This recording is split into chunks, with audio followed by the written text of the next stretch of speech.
The brown wooden doors to Station Square Bank burst open with a forceful bang. From it pours two masked individuals, each carrying large bags that both contain a ticket for 4 easy years of relaxation. An ambitious score for sure, but one that is now in the crook's sweaty, anxious hands. Down the small concrete steps is a blue van where Miley is positioned, waiting to pull off and lose the cops as she always does.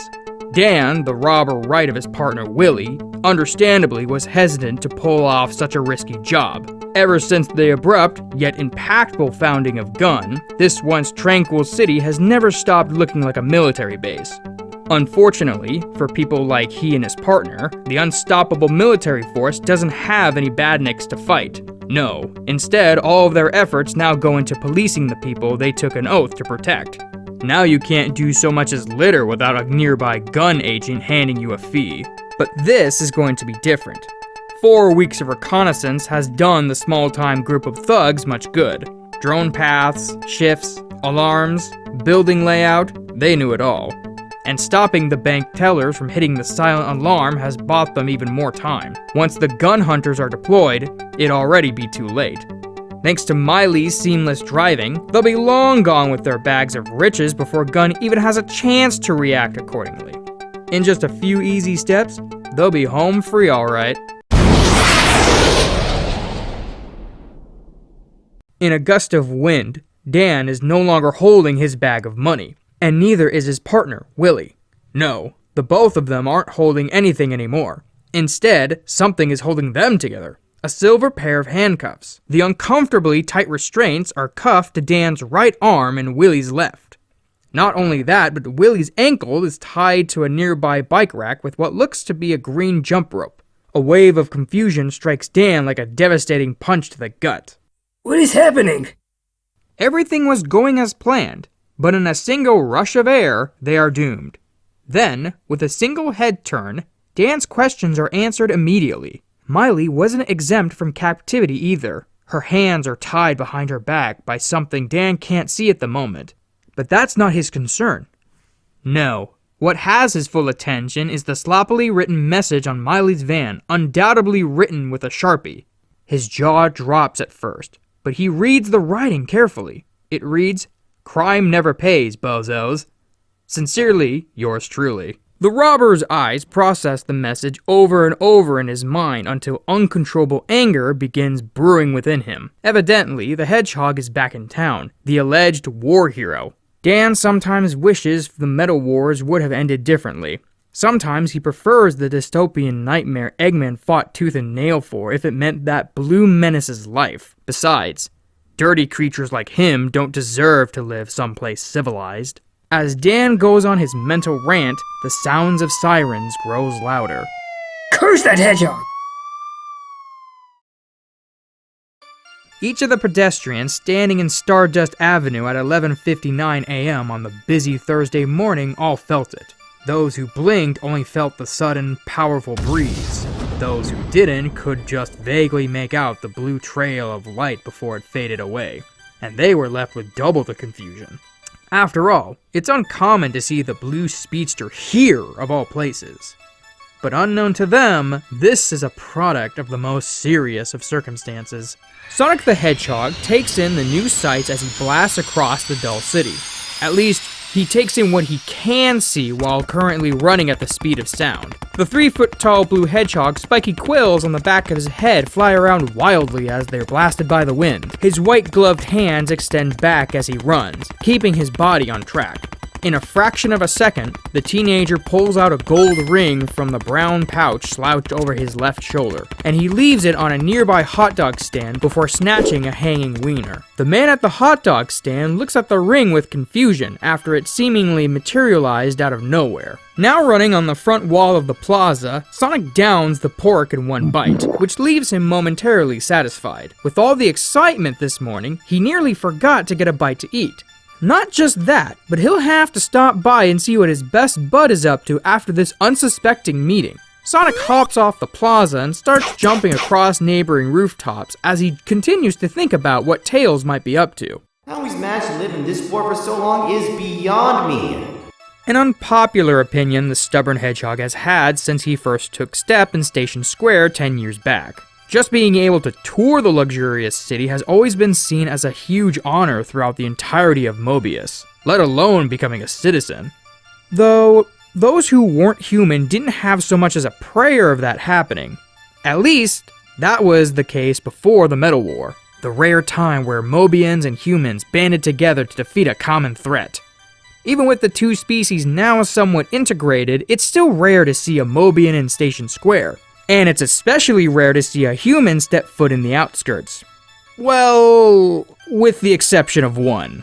The hedgehog leaps off an apartment building and his red sneakers land on a set of railings leading downward towards the subway. He doesn't even notice the nearby civilians who jump back in shock as he slides past them. Instead, his head is still in his thoughts. The view of the new and improved Station Square somehow looks worse from the rooftops. There, it was easy to spot the numerous amounts of gun surveillance drones. This place has never stopped looking like a war zone, that's for sure. After the news he received yesterday, the humans may have been right to keep it that way. Hopefully not. As soon as Sonic's feet hit the subway floor, he zooms onto the train tracks and comes up on a passing train within seconds. He hops onto the train, gripping the roof, and peers through the window in front of him. A blonde kid no older than 10 is sitting next to his mother, currently occupied with his portable gaming system. The young boy turns to the noise, and his eyes widen just in time to see the blue blur wink at him before speeding past the train. Sonic always loved to play around with the citizens here. After all, it's unbearably boring. Might as well try to liven things up a bit, but more of that will have to wait until after the meeting. Sonic reaches his stop and runs past the stunned citizens and up to the street where the White House is located. In it, the president awaits his arrival. Michael Reznov looks down at his watch, an agitated look glued on his face. As he does so, a grizzled-looking man with growing wrinkles, graying hair, and a proudly worn gun-commanding uniform stands in the corner of the office with two metallic guards standing on each side of him. Some know such guards as their official name, gun hunters. Others simply know them as trouble. The commander has never seen the president so rattled. This is not the time for Station Square's leader to show weakness, and this is certainly not the time to be waiting on. Sonic is going to be late. The president looks down at his watch, which reads 11:59 a.m. This is the worst time for him to... As the watch turns from 11:59 a.m. to noon, the front doors to the office burst open, and a blue blur flies in before Sonic the Hedgehog materializes in its place. He grins and points at the stunned president. Ayo, how's it hangin', Prez? Both of the gun hunters aim their arm cannons at the presumed threat before the commander frantically waves them down. Hold your fire! Although, a part of him wants to allow the machines to teach the hedgehog how to appropriately make an entrance going forward.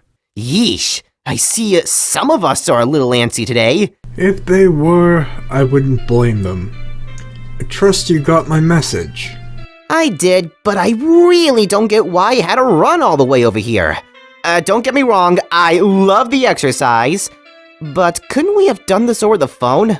Sonic's disinterest causes the commander's insides to boil. Does he not know what is at stake? And why is he so relaxed when talking to an authority figure? Stand up straight, son! Because this situation is too dire for us not to do this in person. Eggman. He's back, Sonic. Neither of the two men notices, but Sonic winces a little at hearing that name said out loud. He hasn't heard it in a long time, though. It's a name everyone knows. Ah, Robotnik, huh? What makes you so sure? One of our digital satellites was compromised. Our data analysis recognized the virus used to bypass our systems from anywhere. It was him. Sonic's brow furrows. No one knew what happened to Dr. Robotnik since the end of the Metal War, but everyone knew for sure that wherever he was laying low for the rest of his miserable life. Hacking into one of Gun's satellites is as far from laying low as one can get. What is that madman up to? We have an idea. Eggman used our advanced satellite imaging to scan for multiple unknown energy signatures. These signatures are unlike anything we've ever seen. We've brought on multiple professionals, world-renowned scientists, even your fox friend. No luck in identifying whatever they are. We don't even have any theories to go off of. But what we do know is Eggman didn't do this for no reason. He's a brilliant man. A fiend for sure, but a brilliant one nonetheless. He had to have known this would get our attention, but took the risk anyway. We have to assume he's back in play. And whatever these 7 energy sources are, they're our key to finding him. Okay, but what does this have to do with me? I'm sure you guys are already on top of this, right? What can little old Sonic do? The 7 energy sources are scattered across the world. The outskirts, to be specific. Unfamiliar land. We've already sent out several teams a few hours ago, but none of them can reach these areas as fast as you. So, you want me to go out and investigate these strange energy sources and stop Robotnik from whatever it is he's planning? You took the words out of my mouth, Sonic. All of Mobius needs its war hero back. Alright, Sonic begins tapping his foot, deep in thought. but if I'm gonna do this, I'm gonna need some help. Do you need the assistance of my troops? Nah, I have a certain 11-year-old in mind who's all about this technobabble.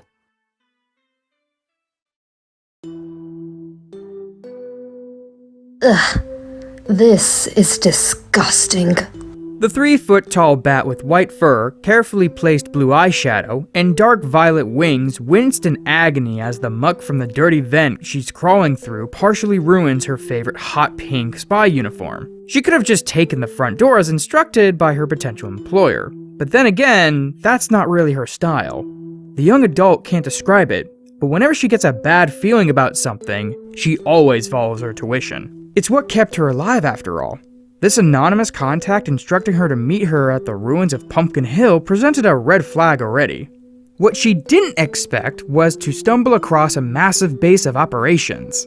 When Rouge made it to the top of the rocky mountain and overlooked the giant red and yellow metallic fortress below her, she couldn't believe her eyes. This isn't some desperate art collector or underground crime ring in need of her talents. No, this is something big. Whoever contacted her seemed to already have a successful operation going on. So what do they need her to steal? The unsure feeling she got at that moment is why the thief is currently dirtying her outfit instead of making a proper introduction. She needs to see who she's dealing with before any further business can progress. Her eyes widen a little when what started as some low, indistinguishable noise became clear to her ears. Voices. A conversation is being had just up ahead. Instinctively, the spy quickens her pace while still being sure not to create any possible noise. It would be unwise to blow her cover now. She proceeds until she stops right at the vent, providing a somewhat obscure but clear enough view of the gray metal room below her. As for now, she sees 2 people. Judging from their voices, both of them are male. The one on the left certainly looks like bad news if Rouge has ever seen it. A jackal with black fur, white dreadlocks, blue eyes, and black pointy gloves and shoes. His height is nearly 4 feet, which is decent for that of a Mobian. He stands in the corner of the room, a frown resting on his face. With his rugged appearance, Rouge can't imagine him without it. He eyes the other person across the room, who is... A human? What is a human doing in the outskirts? Especially in a dump like Pumpkin Hill? The caution the spy just felt is now replaced with intrigue. Something looks familiar about the man who towers over the jackal with a height of nearly 7 feet. He has a surprisingly obese, round frame that's barely contained by his elegant red coat and black pants with attached boots. His round face sports a large brown mustache, and the mysterious bald man also wears blue goggles. If Rouge didn't know better, the man's frame almost reminds her of an egg. Everything makes sense now, much to her horror. The round man isn't a human, nor is he a Mobian. He's a globally known monster. Is this who hired me? What does the Eggman want me for? I wasn't sure if he was even alive. Will Gunn give me a reward if I tell them his whereabouts? As Rouge thinks about what sum of money a force like Gunn would be willing to fork over, the jackal speaks up. However, he seems slightly hesitant to do so. They won't stop. You know them. Of course I do, you simpleton! Never call my genius into question if you know what's good for you. Besides, I didn't promote you to advise, Zero. I promoted you to serve. Yes, your maliciousness. The jackal gets on his knees and bows. I am sorry if I offended you. Forgive me. Peh. I don't know the meaning of the word. Anyways, Gun can come after me all they want. In fact, I am counting on it. Eggman grins widely. Speaking of which, Team Eggman is officially a go. Now that Rouge has decided to join us. Rouge watches on in horror as Eggman looks up at the vent she's peering through, his grin appearing wider than ever.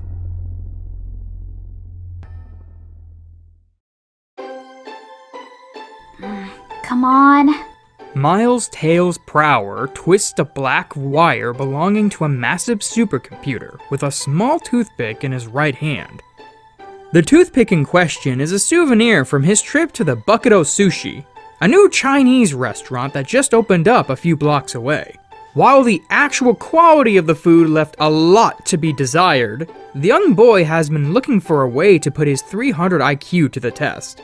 With the final twist needed, the technological mammoth of a machine lights up green, much to the genius's satisfaction. I did it! He stands up and throws his arms up in celebration. The small fox waves his white-gloved fists in the air, which blows softly against his yellow and white fur. Years ago, Tails' only wish was that was the only part of him people saw. Instead, what caught everyone's unwanted attention was his large, abnormal two tails that currently lie on the soft grass of the front yard of his workshop. For the first 2 years of his life, Tails was referred to as other names. Freak, Weirdo, he heard it all. Then the Metal War happened. It didn't take long before his gifts were recognized and immediately put to work by the commander. A man he wasn't particularly fond of. Then he showed up, his future best friend, the coolest guy he knows, the one and only... How's it hanging, pal? Tails whips around in excitement and stares at Sonic the Hedgehog in wonder. Sonic! Hey, Sonic! Before Tails could even process the fact that his best friend that he hasn't seen in a year is standing before him, the hedgehog speeds over to the left of him in a millisecond and picks up a purple bottle from the ground. Dishwashing detergent? And a toothpick! Tails proudly holds up the tiny piece of wood in his hand. Both of which have gone into reprogramming this supercomputer. Sonic notices the giant computer before him and stares at it in awe. Whoa! Now you're just showing off! Seriously, this is really cool, dude! Just that simple sentence alone causes Tails' heart to burst with pride and validation. It was one thing to be praised relentlessly by the scientific community here in Station Square. It was one thing to be offered several Nobel Peace Prizes, but to be seen as cool in the eyes of Sonic is an honor that makes Tails feel like $1,000,000. It was an honor that he would trade riches for. Thanks! He rubs the back of his head nervously. It was nothing, really. So, what brings you to Station Square, Sonic? Of course, Tails only asks as a formality. Yesterday, when the President and Commander showed him the off-the-charts energy readings downloaded straight from the compromised gun satellite, the whole thing practically screamed Eggman. It was then the half-excited Fox immediately knew Sonic would inevitably get involved. Nothing much.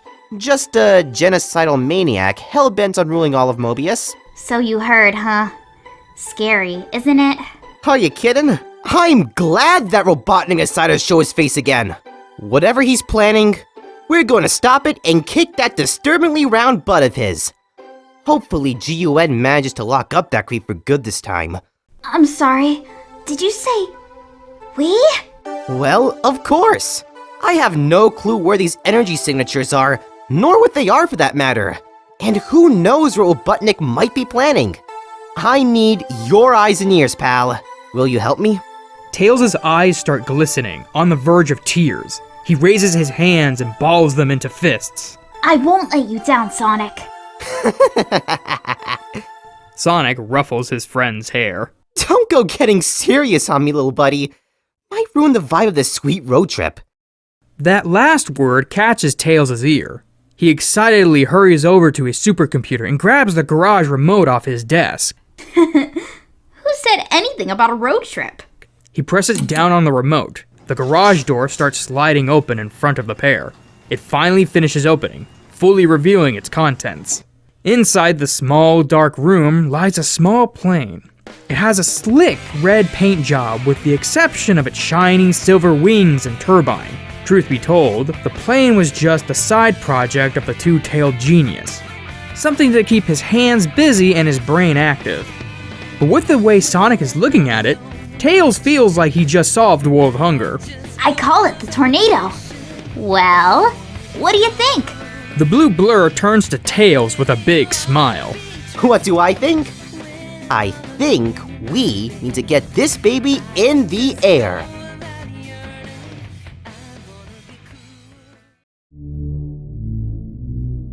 Well, no point in staying up here. It's true. With Eggman staring up at her exact location, an escape seemed risky. The likelihood of guards stationed outside to prevent her from leaving was high. It's no wonder the mad scientist below her had stayed out of Gun's radar for so long. That doesn't give the spy much relief as she pushes the vent out in front of her and slowly descends onto the floor below. Both Eggman and the jackal Rouge now identifies as Zero studied her closely, anticipating any sudden movements. But it's not just them in the room. No, in the other corner, out of Rouge's initial sight, is a robot that looks to give gun hunters a run for their money. The hulking robot stares at Rouge with bright glowing red eyes. Its hulking body has an appropriate red and black color scheme, except for its yellow square head and spiked metallic bracelets. Like most other Eggman creations, the mechanism looks as if it was built out of nothing less than titanium. What catches Rouge's interest is the ingrained Omega symbol on its right shoulder. Ah, Rouge. So kind of you to join us. Now the fun can really begin. I like fun, just not too much of it. What's this about? You said you were hiring me to steal something. And that hasn't changed. What's wrong, Rouge? Don't you trust your employer? I trust no one, least of all a global terrorist. I like you already. Ease up, Rouge. This is still, by all means, a transaction. Think of it as nothing more. Rouge can't tell if Eggman is simply playing naive, or if he genuinely sees nothing suspicious about having a killer machine in the room watching her every move. Eggman watches over to a safe sitting on a desk behind Zero and begins inputting the combination. As he does so, Zero eyes Rouge, who immediately does so back. The experienced spy knows his type just by looking at him. A worthless, bootlicking lackey who can't afford not to look threatening. It's that base intimidation that gives people like him all they have. The cringy, forced expression on Zero's face would be enough to get the spy to laugh if she wasn't currently in the presence of a man all of Mobius fears. Speaking of which, that very man opens the safe and turns around to give Rouge a pleasant smile. Not as if that was what she was eyeing now. No, the current sight is by far more appealing. Tucked away in that old, grimy safe was a small but priceless pile of gems. The priceless collection of gold and silver still manages to shine brightly even in this lighting, without bothering to so much as ask if she has permission. She grabs the jewels and jewelry and brings them close to her heart. She has spent years building up her perfect, beautiful collection, yet nothing she has at home begins to match the beauty of the one she holds in her very hands. It takes the strongest mental fortitude the spy has to snap out of her wondrous thoughts and begin to question what could very well be too good to be true. How'd you know? About your jewel obsession? I've done my homework, Rouge, that's all. A good employer takes good care of his employees. Technically, I never agreed to work for you. Oh, but you will. Because you see those jewels in your hand? There will be plenty more where that comes from. More? Maybe working for a terrorist isn't so bad. At least he pays handsomely. Yet, she doesn't forget to ask, What is it I'll be doing exactly? What you're good at. I have something I need you to collect, something I need you to steal. Think of them as jewels, but with infinite power. What you will be stealing in exchange for your hefty pay are gems only known as Chaos Emeralds. Chaos Emeralds? I wonder how much these gems are worth if my talents are required. This sounds right up my alley. Fine, I'm in. Where do I start? Whoa! Not so fast, Rouge.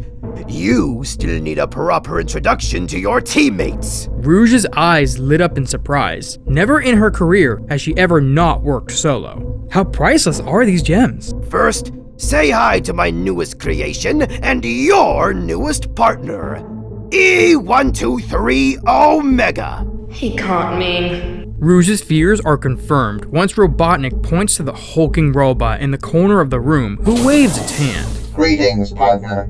You better pull your weight out there. There were some difficulties adjusting his personality, but on the bright side, he is sure to be efficient on the field. The front door leading into the room suddenly slides open. Rouge turns to look to see who is at the entrance, but only his bare outline is visible. Yet, that's all she needs to see. A gasp escapes her lips. Of all things she was expecting to see, Mobius' war hero working for the very man he fought against was not one of them. Sonic the Hedgehog quietly makes his way into the room, the door sliding shut behind him. As the figure gets closer, something seems off about Sonic's appearance. For one, his quills are a lot more spikier in person than on all the posters celebrating him. And since when did he have a great deal of white chest hair? And what's with the gold rings around his wrists? Also, he has gotten significantly closer. His blue hair should be seeable by now. It finally dawns on Rouge. She doesn't fully know why exactly, but this is not Sonic the Hedgehog. This stranger's dark fur is not the result of poor lighting. His head, quills, and legs are lined with traces of red. His white, shiny shoes give off a high-tech appearance. Who is this guy? Eggman decides to answer this question enthusiastically. Rouge the Bat, meet Shadow the Hedgehog, the ultimate life form. Just looking into Shadow's cold, dead red eyes nearly gives Rouge chills. Unlike Zero, or anyone else she's met, this Mobian means business. His presence alone commands attention. And what did Eggman mean by ultimate life form? Eggman holds his hand out proudly among the three vastly different people in front of him. I proudly pronounce you all Team Dark! Woo! Sonic the Hedgehog howls in joy as the high-altitude winds blow against his face. Sonic's quills dance wildly behind his head while his arms are fully stretched out to catch the full breeze. Tails stares nervously at his enthusiastic best friend standing on the top wings of the plane. The second seat behind the concentrated Fox was designed specifically for him in case an opportunity to fly together arose. He should have known Sonic is not one to sit down in one place for too long. But still, to stand on top of a plane currently 22,000 feet in the air going at full speed is nuts. A thought that makes Tails, even in his current anxious state, smile just a little. That's so Sonic. Still, even with the nice thought, the butterflies in Tails' stomach still won't let up. At first, the young boy thought it was just the nervousness of flying. After all, he's only testing this plane 3 times before now and doesn't even have his pilot's license. But that's only a fraction of it.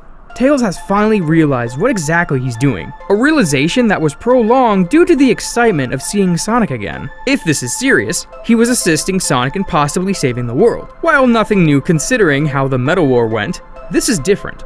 Then, he only came up with schematics and built Sonic and Gun helpful inventions. He was never actually on the field, but now as he and Mobius' war hero sail across the clouds, Tails realizes he'll be directly in the fight this time, a revelation that never ceases to form sweat on his brow.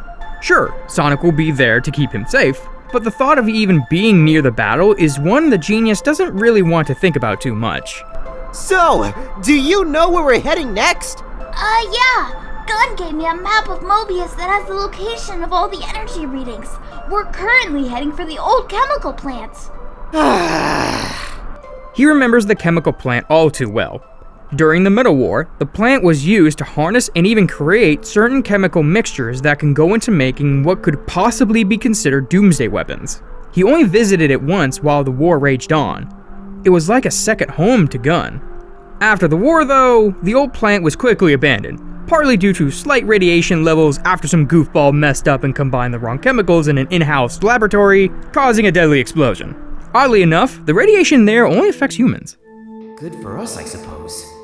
Who knows what we're going to find there? I still haven't fully wrapped my head around why Robotnik decided to show his face after all this time. I mean, I'm excited to kick his butt for good, but whatever made him crawl out of his hole has got to be worth the risk. Oh well, like it's important anyway. I'm just excited about my rematch. A smile spreads across the eager hedgehog's face, and it grows wider once he sees a flock of blue birds fly past the tornado. This is already shaping up to be an amazing adventure.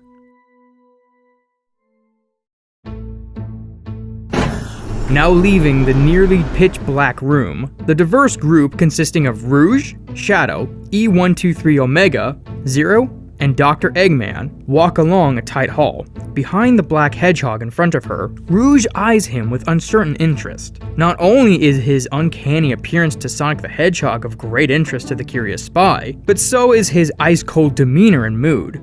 How did he get in contact with Eggman in the first place? And what is he doing here? It's not as if Rouge can fully concentrate on her inner thoughts with the titanium robot walking behind her.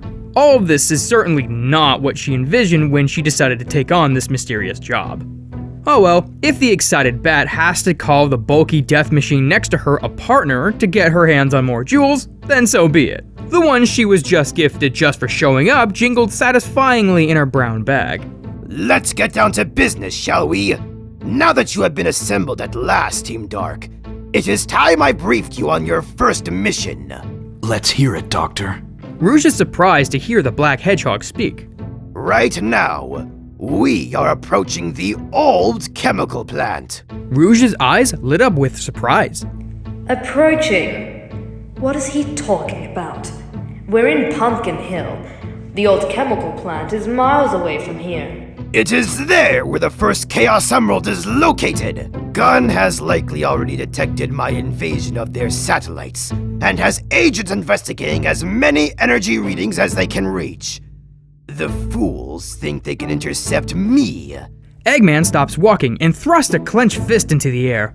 Ha ha! The naivety of it all! My Team Dark will arrive and swoop those emeralds from the ground before any of those jarhead clowns manage to catch a whiff of my scheme! Oh ho ho! If you ask me, I think the doctor is a little antsy. Back to what I was saying. I can't join you this time because of the radiation at the chemical plant. But take this as an opportunity to prove yourselves. Rouge, I entrust you to locate the emerald with the help of an energy locator you will be supplied with shortly. I've read up on your impressive digging skills. Apparently, you can cut through solid ground like a knife through butter if push comes to shove, which may prove useful. After all, these precious gems have been lost to time. Who knows where they've ended up? Why have I and the robot been paired with the bat? Surely our abilities can be utilized for things other than treasure hunting. I have a name, you know. Rouge is far too valuable for us to lose. If we don't have an experienced treasure hunter capable of finding those emeralds, this entire operation is a bust! After all, those energy signatures only reveal their general location, not their exact position. That's where you and Omega come in. You two will be her escorts. If she faces heavy opposition by Gunn or whoever, the combined might of the ultimate life form and my greatest combat robot will give Rouge all the time she needs to find those emeralds. But wouldn't it make more sense for one of us to run interference with the enemy and create a distraction? That is where I come in. Rouge rolls her eyes as Zero places a fist on his chest. I will be in charge of countering those who wish to stop us.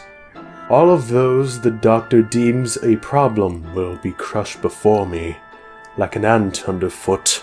For this mission, Zero will be on his own since I can't join him, and our last ally isn't ready to be put on the field. A bit of a pity since this mission will be our most vital. Gun is definitely here by now, meaning there is no margin for error. After this, those bothersome fleas won't be able to reach the next 6 locations before we do. Why is he saying here? We're still in Pumpkin. The bewildered spy notices something as she passes by. A small circular window with a hatch covering it. Now being driven mad with confusion, Rouge abruptly departs from the group and hurries to the window. She places her hand on the hatch and lifts it up. They were no longer in Pumpkin Hill. Not in the slightest. None of the jagged mountains are in sight. But that's not the only thing. No, the fact that she and the others are now thousands of feet in the air serve as more proof. Team Dark, Zero, the lot of you need to gear up and prepare for a safe descent off the egg carrier. I was trapped inside